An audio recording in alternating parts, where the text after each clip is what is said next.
Kenaikan emas untuk setahun yang lepas adalah 50%. Tapi tuan-puan, ini bukan selalu berlaku. Menurut guru emas saya, Tuan Muhammad Zulkifli Syafi'i, secara purata kenaikan emas adalah 10% setahun. Ini adalah lebih baik daripada instrumen-instrumen kewangan yang lain yang ada kat Malaysia ini.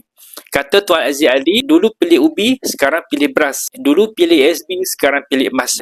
Saya tidaklah sarankan tuan-puan tukar semua duit ke dalam bentuk emas, tapi jadikan emas sebagai salah satu alat untuk tuan-puan melindungi duit daripada dimakan oleh inflasi. Kalau duit kita simpan dalam tabung duit juga, sentiasa dimakan oleh perompak iaitu inflasi. Tapi kalau emas, kita dah selamatkan simpanan kita dalam bentuk emas. Jadi saya mencadangkan tuan-puan boleh peruntukkan 10% daripada pendapatan, daripada kekayaan tuan-puan ke dalam bentuk emas. Contoh, tuan-puan ada simpanan dekat tabung haji atau PSB RM30,000. Jadi kita tukar kepada bentuk emas RM3,000 sahaja untuk protect nilai kekayaan kita. Kalau lebih pun tak apa, tapi jangan lebih 50% daripada nilai kekayaan disimpan dalam bentuk emas.